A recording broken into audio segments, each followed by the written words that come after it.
I trusted you with everything.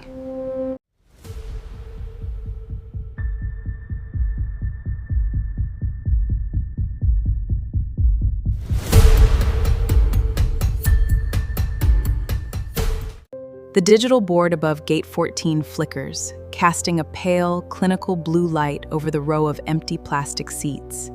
It is 3:14 a.m. The air in the terminal tastes of stale air conditioning, burnt espresso beans, and the faint, chemical tang of industrial carpet cleaner. Every few seconds, the automated walkway a few yards away lets out a rhythmic, metallic click, clack, click, clack, like a mechanical heart keeping time in an empty room. I am holding a boarding pass between my thumb and forefinger. The paper is cheap, the edges already softening from the nervous sweat of my palm. It says Flight 1402, Destination Chicago O'Hare. It is a ticket back to a 4-bedroom colonial house with a manicured lawn, a double garage, and a kitchen island made of honed white marble. It is a ticket back to my husband David. My phone vibrates against my thigh. The screen lights up, cutting through the shadows of the dim corner I've chosen. David. Flight's delayed another hour? God, the airlines are a joke today. Text me when you board so I know when to head to the airport. I've got dinner started. Love you. I look at the text. I watch the cursor blink at the end of his name. He thinks I am stuck in transit. He thinks the storm over the Midwest is the only thing keeping me from coming home to celebrate the 12 years of marriage we just commemorated on a cliffside resort in Big Sur. He doesn't know that my luggage is currently being loaded onto a different plane. He doesn't know that the woman he built a life with died 3 days ago in a hotel room overlooking the Pacific, and the person sitting in this terminal is just the ghost she left behind. If you've ever wondered how a single decision can divide a human life into a permanent before and after, you are in the right place. This isn't a story about a scream or a public spectacle. It's about the quiet, terrifying moment you realize that the walls of your life were built on sand, and instead of digging for the foundation, you simply walk out the front door. The anniversary getaway was supposed to be a reset. That is the word David used when he dropped the glossy brochure onto the marble kitchen island 3 weeks ago. Reset. We've been running on autopilot, Elena, he had said, not looking at me, but at the screen of his tablet, where a spreadsheet of his firm's quarterly acquisitions was laid out. He was chewing the inside of his lip, a habit he'd developed over the last 2 years whenever the silence between us grew too heavy to ignore. We need to get away from the house, just the two of us. No phones, no work, just like the old days. I remember looking at the back of his neck. There was a small silver strand of hair just above his collar that hadn't been there when we met in our 20s. I felt a sudden, familiar ache, the dull, persistent desire to fix things, to smooth out the creases in his brow, to be the wife who made everything easy. Okay, I whispered, let's go. I didn't mention that the old days he spoke of were a myth we'd been telling ourselves for half a decade. I didn't remind him that during our last 3 anniversaries, he had spent the evenings in the hotel bathrooms, speaking in hushed, urgent tones to clients, while I watched the television on mute so the sound wouldn't bleed through the door. I didn't say anything because I was a fixer, and fixers don't complain about the cracks until the ceiling falls in. The drive up Highway 1 was beautiful in the way only Northern California can be. Ruthless, cold, and blindingly bright. The ocean churned below the cliffs like gray slate. Inside the rented SUV, the climate control was set to a perfect 72 degrees, but my hands were freezing. You're quiet, David said, his left hand resting lightly on the steering wheel. His right hand was on the center console, inches from mine, but it didn't move to close the gap. Just watching the water, I said. It's incredible out here, unforgiving but incredible. We should have done this last year. You had the Miller merger last year. Right. He cleared his throat, tapping his index finger against the leather wheel. Well, we're here now. That's what matters. When we checked into the resort, the air smelled of dried lavender and burning cedar from the massive stone fireplace in the lobby. The clerk smiled at us. a young girl with clear skin and the serene demeanor of someone who didn't know what it felt like to sleep next to someone and feel entirely alone. "Happy anniversary, Mr. and Mrs. Vance," she said, sliding 2 wooden key cards across the desk. "We've upgraded you to the oceanfront suite. There's a complimentary bottle of Pinot Noir waiting for you." David smiled his corporate smile, the one that made people trust him with their life savings. He slipped his arm around my waist, his fingers pressing into my hip with just enough pressure to simulate intimacy for anyone watching. "Thank you. She deserves the best." The room was vast, dominated by a wall of glass that looked out over the jagged rocks and the endless dark sea. The bottle of wine sat on a silver tray, sweat dripping down the dark glass. Beside it lay an envelope with our names written in elegant cursive. David went immediately to the balcony, sliding the glass door open to let in the roar of the surf. I stayed inside, unzipping my suitcase, meticulously laying my dresses out on the cedar hangers. My hands were still cold. I reached into David's leather duffel bag to pull out his shaving kit. He always forgot to unpack it, and my fingers brushed against something hard and metallic at the very bottom, buried beneath his spare wool socks. It was a small, black leather card holder, not his wallet. He kept his wallet in his breast pocket. This was different, older. The leather was scuffed at the corners. I pulled it out, completely without malice or suspicion. I thought it was an old business card case he'd tossed in by mistake, but when I flipped it open, there were no business cards inside. There was only a single, plastic key card. It wasn't from our resort. The logo on the front was a minimalist, stylized gold leaf, the emblem of the Laurel, a boutique hotel in downtown Chicago, less than 3 miles from our home.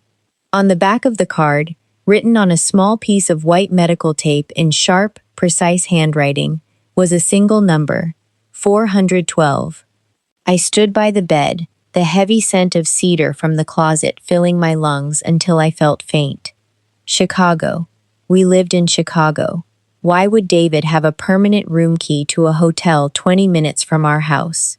"Elena," David's voice from the balcony made me jump. I closed my hand around the leather case, sliding it into the pocket of my cardigan just as he turned around. "The fog is coming in," he said, rubbing his palms together. "We should change for dinner. I made reservations at the Cliffside restaurant for 8. "Okay," I said, my voice sounding thin, like paper pulled too tight. "I'll just take a quick shower first." In the bathroom, I locked the door and sat on the edge of the deep porcelain tub. I pulled the card out again. The medical tape was slightly yellowed at the edges. This wasn't from last week. This had been used, repeatedly. I looked at my reflection in the mirror. I didn't see a woman who was furious. I saw a woman who looked tired. A woman who had spent years convincing herself that the late-night emails, the sudden Sunday afternoon office emergencies, and the subtle shift in the way he looked past me, rather than at me, were just the price of a successful life. The restaurant was dark, illuminated only by small candles that sputtered in the draft from the ocean window. David ordered the fish. He talked about his partner, Marcus, and the new compliance laws affecting their portfolio. He spoke with the easy rhythm of a man who believed his life was entirely under his control. "You haven't touched your wine," he noted, pausing between bites. "It's a bit heavy," I said. I looked down at the table. The white linen was pristine. "David? Yeah? Do you ever feel like we're living in a house with the lights turned off?" He paused, his fork hovering an inch above his plate. The candlelight caught the sharp line of his jaw. Then, he let out a short, soft laugh, the kind he used when a junior associate made a naive comment during a meeting. "What's that supposed to mean? We have a great life, Elena. We're here, aren't we?" "We are here," I agreed, looking out at the black void where the ocean met the sky. "But where are we when we're at home?" He set his fork down with a small, deliberate clink. "Look, if this is about me being busy lately, I told you, the Q3 restructuring has been a nightmare. Once this month is over, things will settle down. I promise." He reached across the table and covered my hand with his. His palm was warm. For a second, just 1 second, I wanted to believe him. I wanted to take my hand out of my pocket, give him the black leather case, and let him lie to me. I wanted him to tell me it was for a client, or a surprise, or anything at all that would let me go back to sleep. But as his thumb stroked the back of my hand, his phone on the table between us buzzed. It was face down. It didn't make a sound, just that low, dull vibration against the wood. David didn't pick it up. He didn't even look at it. But I felt the muscle in his thumb twitch against my skin. It was an automatic, defensive reaction. A guard going on high alert. "Aren't you going to check that?" I asked. "It's just Marcus," he said quickly. Too quickly. "It can wait." The next morning, the fog had completely swallowed the cliffs. You couldn't see the ocean at all. There was only a vast, white wall of nothingness outside our window, and the distant, rhythmic groan of the foghorn every 40 seconds. David went down to the resort's fitness center at 7. He always ran 5 miles at 7, no matter where we were in the world. He prided himself on his discipline. The moment the heavy oak door of the suite clicked shut behind him, I went to his nightstand. His phone was gone, of course. He never left it behind. But his laptop was sitting on the small writing desk near the window. My heart wasn't racing. That was the strangest part. I felt a cold, crystalline calm take over my body, the kind of stillness that comes right before an accident. I knew his password. It was our first dog's name, followed by the year we bought our house. Buster 2016. He hadn't changed it in 10 years because he believed no one would ever have a reason to look. The screen opened to his home page. I didn't go to his emails. I knew David. He was meticulous with work accounts. Instead, I opened the sync history for his personal navigation app, the one he used to track his mileage for tax write-offs. I scrolled back through the last 3 months. Every Tuesday and Thursday evening, between 6:30 p.m. and 9 p.m., his car wasn't at the athletic club as he'd told me. It wasn't at the office. The destination was always the same, the Laurel Hotel, 712 N Rush Street. And then I saw the entry from the night before we left for this trip. A reservation confirmation from a restaurant 3 blocks from the Laurel. A table for 2 under the name D. Vance. The confirmation email had a small note appended at the bottom by the maitre d'. Special dietary request noted. No dairy for Miss Harris. Miss Harris. Chloe Harris was the 26-year-old graphic designer his firm had hired 6 months ago to rebrand their corporate identity. I had met her once at a summer barbecue. She had been wearing a yellow sundress, her hair tied back in a messy knot, and she had looked at me with a strange, intense curiosity that I had misinterpreted at the time as professional deference. I remember telling David on the drive home that night that I liked her energy. I sat back in the chair. The foghorn groaned in the distance. 40 seconds. I counted the silence between the blasts. 1, 2, 3. I thought about all the Tuesdays I had kept his dinner warm in the oven, covering it with silver foil so it wouldn't dry out. I thought about the Thursdays I had sat on our plush sofa, reading a book, thinking how hard he worked to provide a life for us that neither of us had the energy to enjoy anymore. I didn't cry. The tears wouldn't come. There was only a profound, hollow weight in my chest, like an old well that had long since run dry. Before I continue telling you what happened when David walked back through that door, I want to ask you something. If you are watching this, if you are listening to my voice, have you ever realized a relationship had ended emotionally long before it officially ended? Have you ever sat across from someone you loved and realized you were already mourning them? Share your thoughts in the comments below. I want to read them. When David returned from his run, he was flushed, sweat dampening his gray t-shirt. He was wiping his neck with a small white towel. "Good run," he said, breathing heavily. "The air out here is brutal, though. Clears the lungs right out." He stopped when he saw me. I hadn't moved from the desk. The laptop was closed, but I was holding the black leather card case in my open palm, resting on my lap. "What's that?" he asked, his eyes dropping to my hand. "You dropped this from your bag yesterday," I said. My voice was completely flat. No anger, no tremor. He walked over, reaching out to take it. "Oh, thanks. Just an old business card holder." "Open it, David." He froze. His hand stayed suspended in the air between us for 3 long seconds. The towel around his neck slipped an inch. The easy, confident corporate exterior didn't shatter.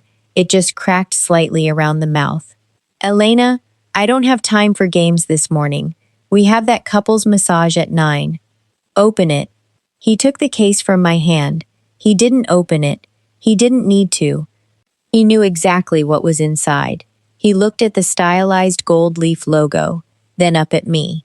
"This is from a project last winter," he said, his voice dropping into that smooth, reassuring register he used when he was managing a crisis.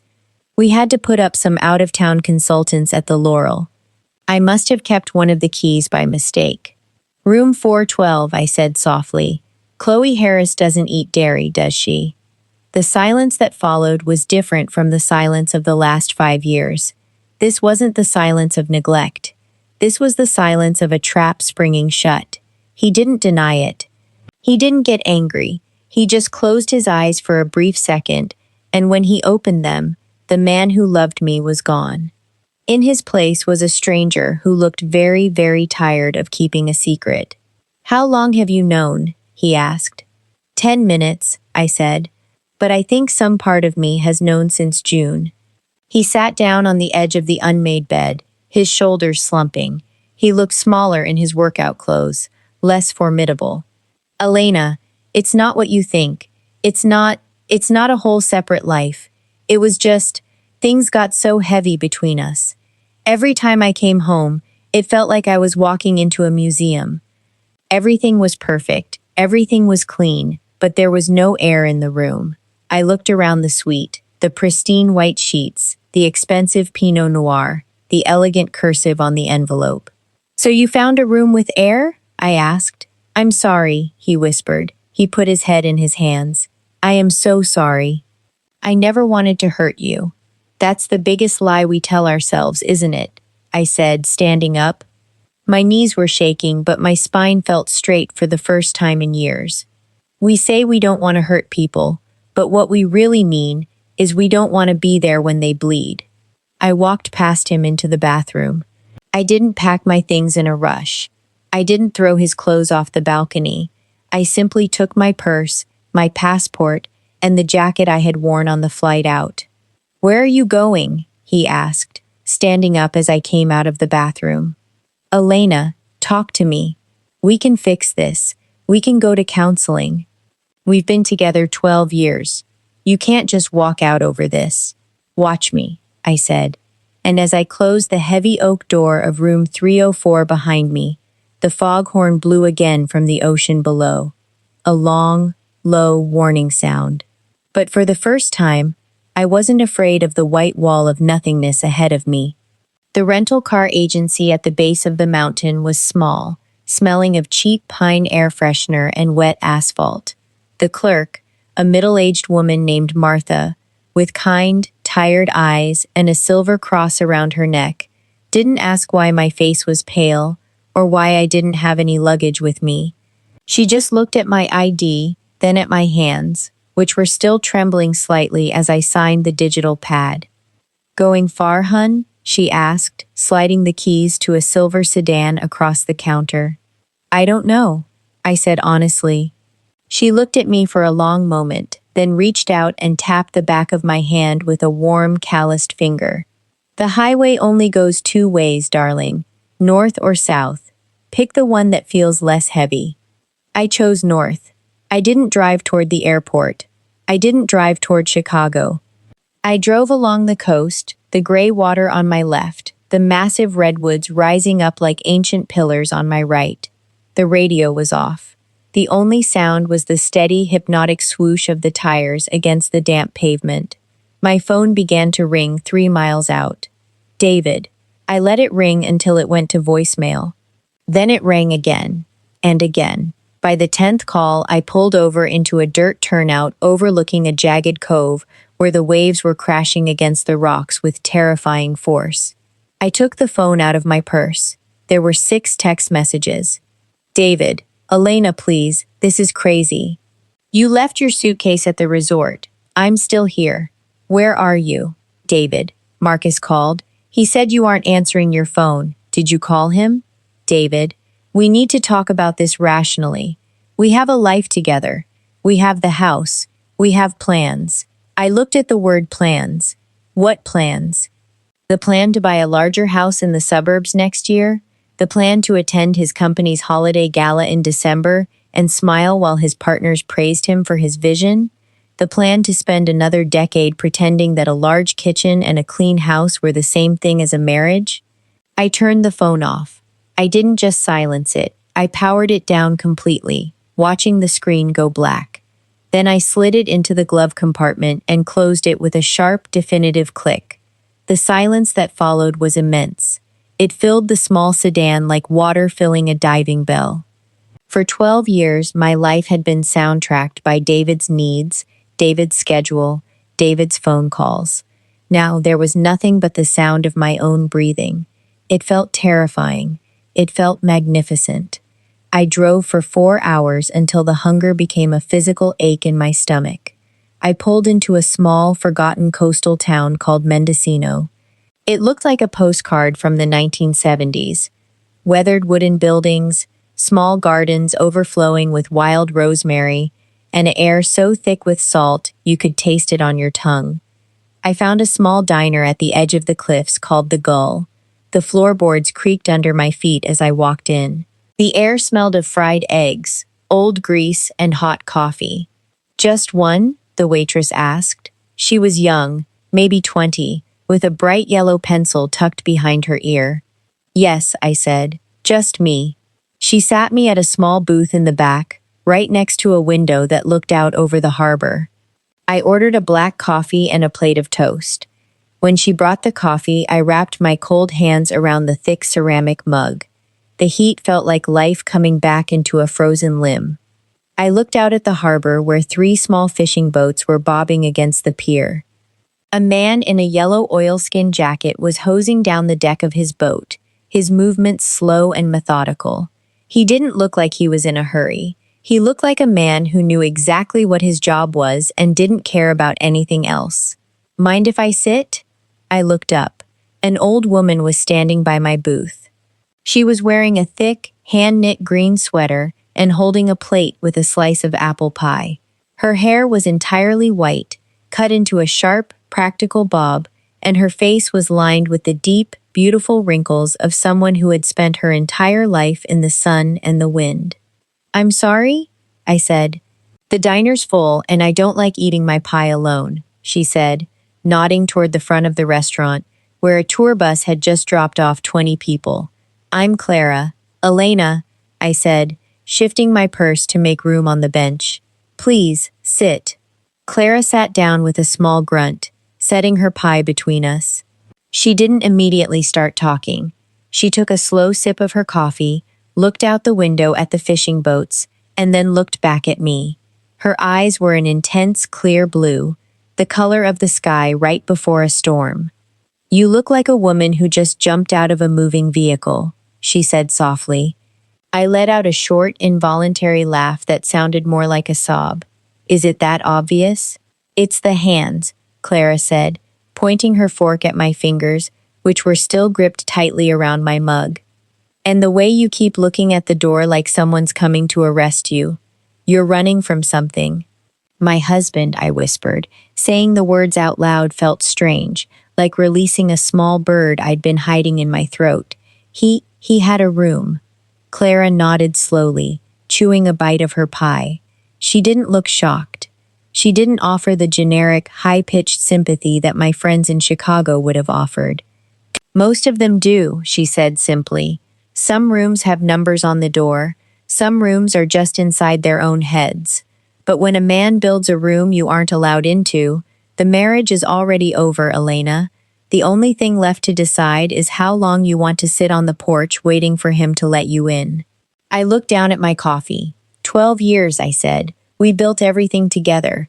I helped him start his firm. I chose the colors for the office. I gave up my own design practice because he needed someone to handle the house, the clients, the life. I made myself small so he could be big. And did he get big? Yes, I said. He's very successful. And you got small enough to disappear, Clara said. It wasn't an accusation. It was a statement of fact. That's the trap, isn't it? We think if we make ourselves quiet enough, perfect enough, indispensable enough, they'll love us for our sacrifice. But men like that don't love sacrifice, Elena. They use it. It's just free fuel for their engine. She reached across the table and touched my wrist. Her skin was dry and rough, like driftwood. My husband, Arthur, died 10 years ago. We were married for 40.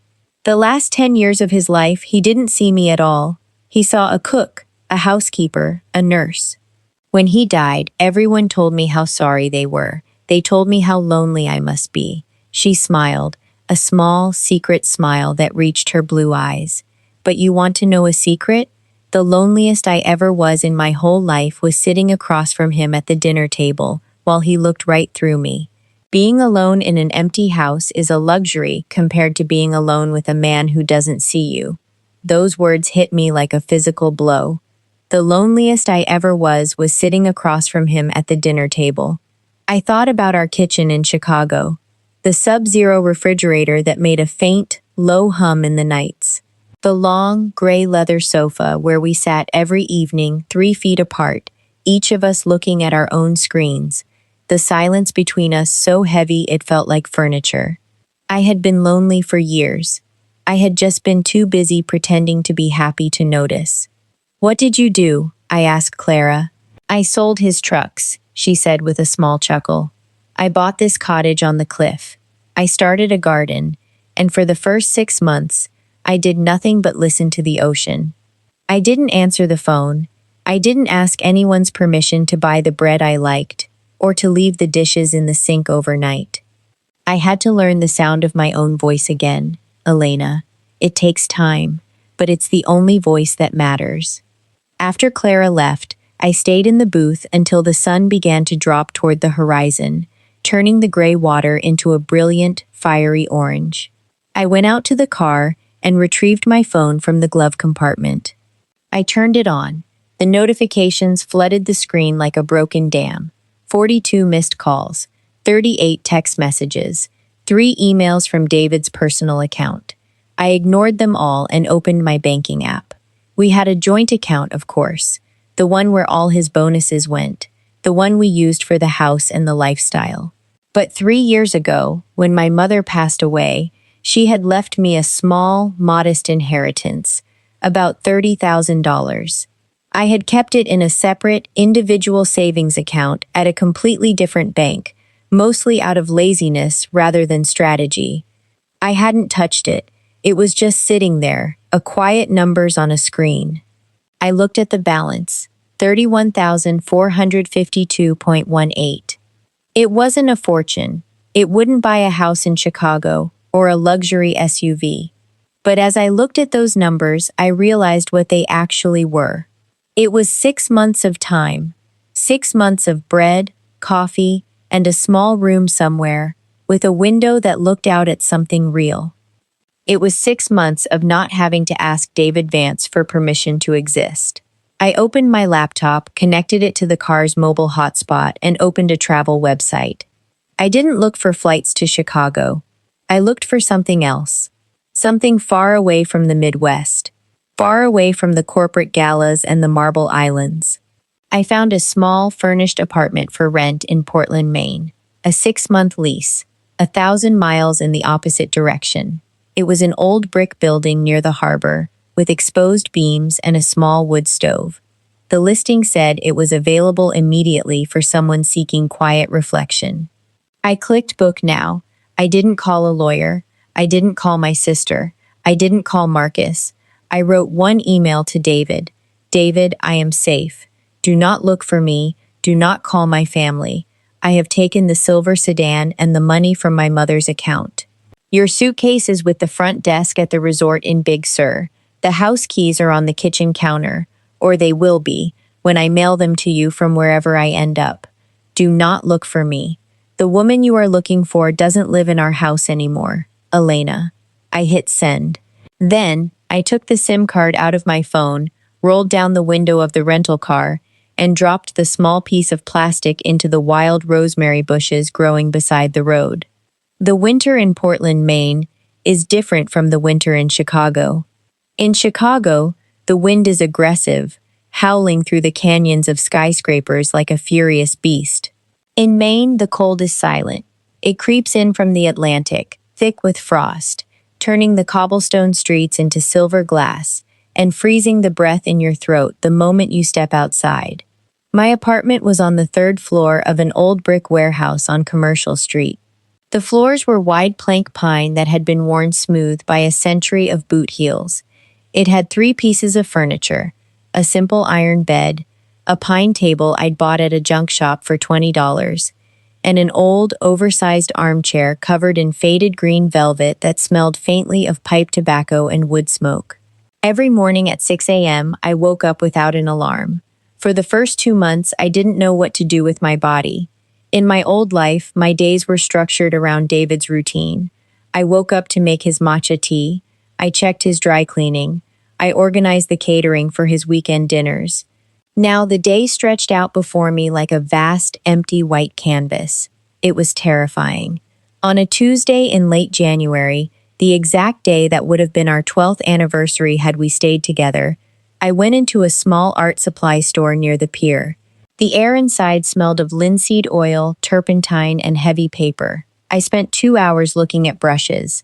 I hadn't held a paintbrush since the year before I married David. He had told me once, early in our relationship, that my paintings were nice, but not really practical as a career. He hadn't said it cruelly. He'd said it with that logical, protective tone that men use when they want to convince you that their ambition is big enough for both of you. And I had believed him. I had locked my easels in the attic and become his finest audience instead. I bought a small set of watercolors, 3 heavy pads of cotton paper, and a single, fine-tipped sable brush. When I got back to the apartment, I set the paper on the pine table. I didn't try to paint a masterpiece. I just dipped the brush in water, touched it to a cake of deep indigo blue, and let it bleed across the wet paper. I watched the color spread, uncontrolled, irregular, beautiful. My hands weren't cold anymore. By March, the ice in the harbor began to break up, the large chunks of white floes drifting out into the dark gray sea like melting sculptures. I had a routine now. I worked 20 hours a week at a small independent bookstore near the water, sorting old novels and breathing in the scent of aged paper. The owner, an old man named Thomas who wore mismatched wool socks and never asked me about my past, paid me in cash and allowed me to take home any book with a damaged cover. One afternoon, a man came into the shop. He was tall, wearing a heavy charcoal overcoat that looked expensive, and his leather shoes clicked against the floorboards with a familiar, aggressive rhythm. My heart stopped for a beat. I thought it was David. When the man turned around to ask Thomas for a copy of a maritime history book, I saw his face. It wasn't David. He was younger, his eyes different, his jawline softer. But the physical reaction of my body, the sudden, defensive tightening of my shoulders, the way my breath caught in my throat, reminded me that the ghost of my marriage was still living in my muscles. That night, I went back to the apartment and turned on the small laptop I had kept hidden in my closet. I hadn't connected to the internet since the day I arrived in Maine. I had lived entirely in the physical world of brick, wood, and salt. I plugged the cable into the wall and opened my old email account. There were hundreds of messages. Most were from David's lawyer. Some were from my sister, frantic at first, then increasingly angry, then quiet. I opened the most recent email from David. It was dated 3 days prior. Elena, the lawyers say we can file for a default divorce since you've been gone 6 months without a trace. I'm not going to fight it anymore. I've signed the papers. The house is being listed next week. I couldn't stay there. It's too big. It's too quiet. I saw Marcus last night. He told me he saw an old drawing you did for his office logo years ago. I'd forgotten you used to draw. I've been living in an apartment near the office. Chloe is gone. She left the firm in January. It turns out that when you don't have a secret room to hide in, the room itself isn't very interesting. I don't know where you are, but I hope you found whatever it was I didn't give you. David. I read the email twice. I looked for the anger I thought I'd feel. I looked for the satisfaction of seeing him humbled, of seeing his perfect, corporate life dismantled by his own choices.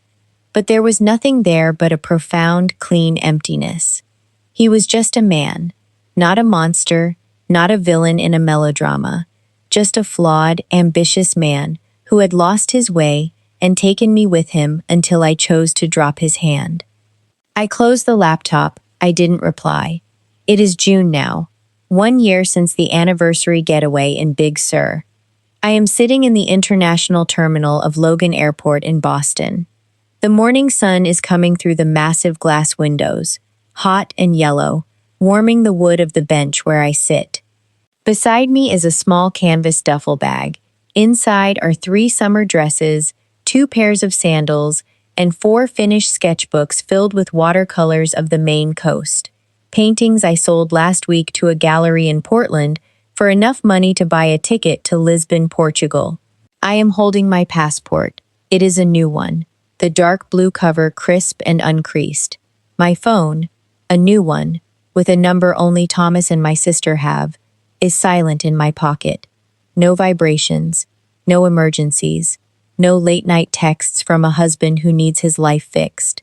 An old proverb from my grandmother's country used to say that the bird that flies into the mist does not look for the shore it left behind. It looks for the wind that will carry it to the next mountain. I understand that now. For 12 years, I thought my job was to be the shore, solid, unchanging, enduring every storm while David sailed wherever he pleased. I didn't realize that I had wings of my own until the ground beneath me crumbled. Final boarding for Flight 814 to Lisbon. The announcer's voice echoes through the high terminal ceiling. I stand up. My joints don't ache. My hands are warm. I look at the boarding pass in my hand, then out at the silver plane waiting on the tarmac, its wings catching the bright morning light. I don't look back at the terminal. I don't look back at the life I left behind in the Midwestern snow or the Californian fog. I step into the line, slide my passport across the counter to the gate agent, and smile. "Have a good flight, Ms. Vance," she says, handing it back. "It's Elena," I say softly, corrected not with anger, but with the quiet, unshakable certainty of a woman who finally knows her own name. Just Elena, and as I walk down the jet bridge, the air changes from the stale air conditioning of the terminal to the fresh, high wind of the open sky. I am not running anymore. I am simply arriving.